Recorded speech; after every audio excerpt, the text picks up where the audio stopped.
Welcome to our channel.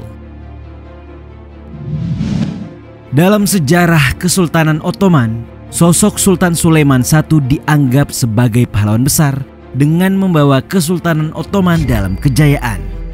Wajarlah bila Barat menjulukinya sebagai Sulaiman the Magnificent, sebab keberhasilannya membawa Kesultanan Ottoman sebagai salah satu kekuatan dunia terbesar pada saat itu.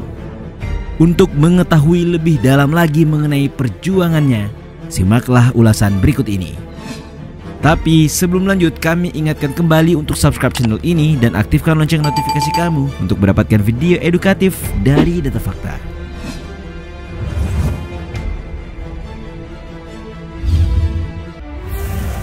Terinspirasi Alexander Agung. Sulaiman I lahir pada 6 November 1494 di Trabzon, pantai timur Laut Hitam, sebagai anak tunggal. Ayahnya merupakan seorang raja yang memiliki gelar Selim I, sementara ibunya yang bernama Hafsah Sultan adalah seorang mu'alaf. Seperti yang dilaporkan Tribun News Wiki, saat usianya 7 tahun, ia belajar sejarah, sains, teologi, sastra, dan militer di sekolah kerajaan istana Topkapi, Konstantinopel. Pada usianya yang ke-17 tahun, ia menjabat sebagai gubernur Kaffa, kemudian di Manisa, termasuk juga menjabat dengan periode singkat di Edirne. Ketika muda, Sulaiman sangatlah terkesan dengan Alexander Agung, bahkan ekspansi militernya terinspirasi dari sang penakluk Makedonia tersebut.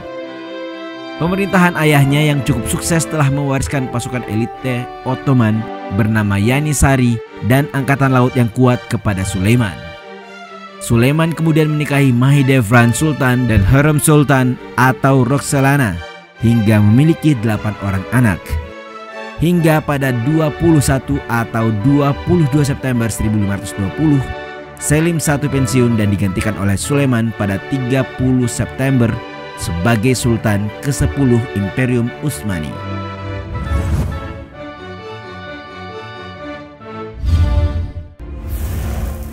Menaklukkan Eropa. Kejayaan Kekaisaran Ottoman bagai mimpi buruk bagi orang-orang Eropa. Pasalnya, adidaya kekuasaan telah menginspirasi istilah baru di negara-negara Eropa yang ketakutan dengan sebutan bahaya Turki. Sikap dan cara pandang ini bahkan bertahan dalam waktu yang lama, seperti yang dikutip dalam laman bbc.com.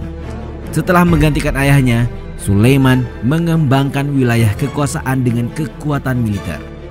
Langkah awalnya saat ia menekan pemberontakan yang dilakukan oleh gubernur Damaskus, lalu menyerang ke kawasan Belgrade di bawah kekuasaan kerajaan Hungaria.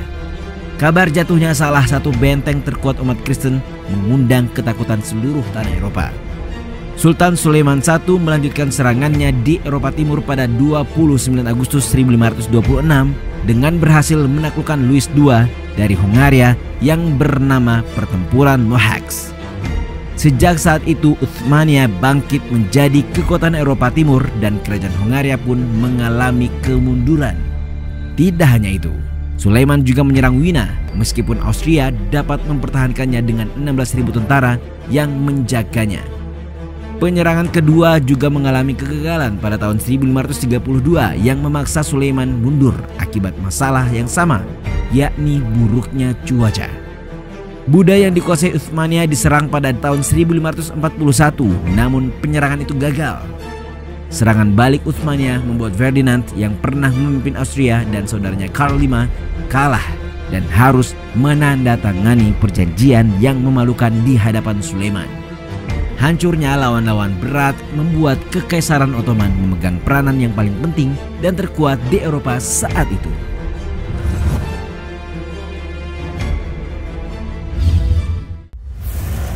Abad Kejayaan Ottoman. Sepak terjang Sultan Sulaiman I telah menjadikannya penguasa muslim paling sukses pada abad ke-16 Masehi dan tentunya menjadikan kerajaan Turki Utsmania dalam masa keemasan. Melansir laman lekalam.sindonews.com, sejarah Islam mencatat gema keberhasilan Sulaiman I menaklukkan Eropa, Persia, hingga wilayah pesisir Arab. Ia berhasil menjadikan Turki sebagai negara adikuasa dalam ilmu pengetahuan, politik, ekonomi, dan memiliki kontribusi besar dalam penyebaran agama Islam. Saat berkuasa, ia berhasil menyebarkan ajaran Islam hingga ke tanah Balkan, benua Afrika hingga wilayah Teluk Persia. Pengaruh Kekaisaran Ottoman semakin luas, bahkan bisa membuat dansa di Prancis berhenti selama 100 tahun. Saat itu ia mengirim surat kepada Raja Prancis dan melarang melakukan dansa antara perempuan dengan laki-laki. Setelah itu, dansa di Prancis berhenti selama 1 abad lamanya. Hal ini membuktikan betapa berjaya dan kuatnya pengaruh Sultan Sulaiman I.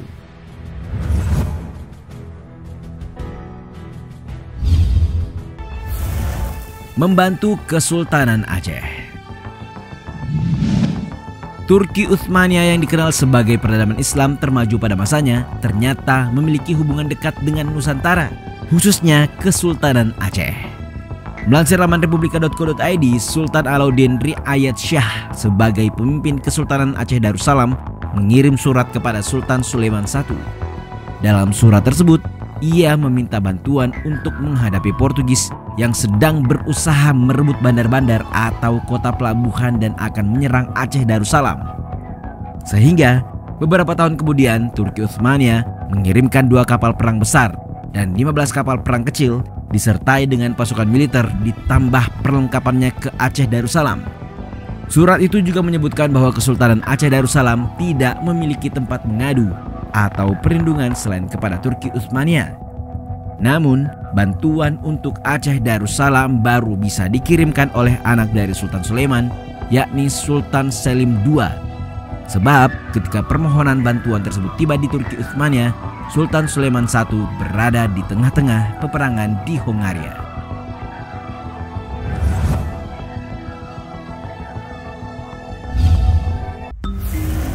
Mengeksekusi putranya sendiri. Konflik antar sesama keluarga kerajaan ternyata juga pernah terjadi pada masa Kesultanan Ottoman.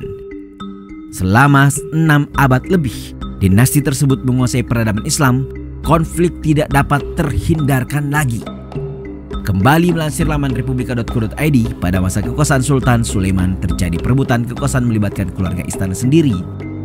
Pangeran Mustafa, anak tertua Sulaiman I dari sendirinya bernama Mahidevran, dibunuh karena tuduhan upaya kudeta terhadap ayahnya sendiri.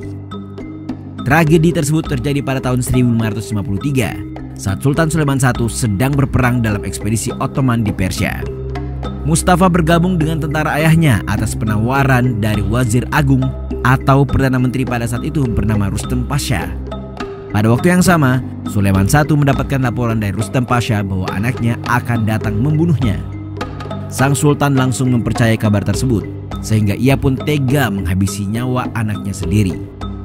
Colin Imber dalam bukunya The Ottoman Empire 1300-1950 The Structure of Power menuliskan Sulaiman memanggil Mustafa ke biliknya dan segera mengeksekusinya.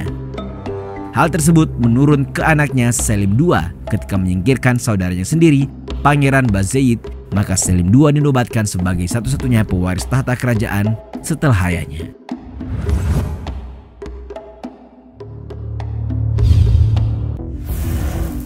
Jantung dan perutnya dipisahkan. Berkuasa selama 46 tahun, Sultan Sulaiman I berhasil membawa Ottoman ke dalam era keemasan. Salah satu hal yang paling membanggakan adalah Ottoman memiliki undang-undang dan sistem administrasi disertai tata kelola perpajakan yang tertata rapih. Namun kematiannya tidak seindah pencapaian semasa hidup. Organ-organ tubuh bagian dalam Sultan Sulaiman I dikubur secara terpisah dengan fisiknya.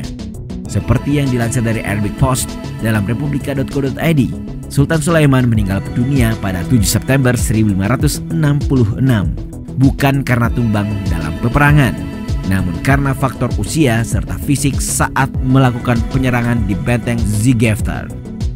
Menurut para sejarawan, dipercayai jasad Sulaiman telah dipisahkan antara bagian dalam tubuh yang meliputi jantung, paru-paru, dan lain sebagainya dengan bagian tubuh lainnya. Hal tersebut dilakukan agar tubuhnya tidak membusuk selama dibawa pulang menuju Istanbul atau Konstantinopel. Sebab saat itu suhu musim panas begitu menyengat sehingga dapat membuat pembusukan dini terhadap tubuh sang sultan. Seiring berkembangnya zaman pada tahun 2014 lalu, pemerintah Turki bekerja sama dengan Hongaria untuk mendanai proyek pencarian bagian dalam jasad tersebut.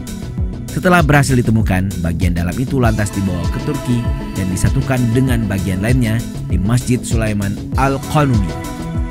Itulah tadi sejumlah fakta dari Sultan Sulaiman I yang diberi gelar Al-Qanuni karena jasanya dalam menyusun dan mengkaji sistem undang-undang kerajaan Islam Utsmani.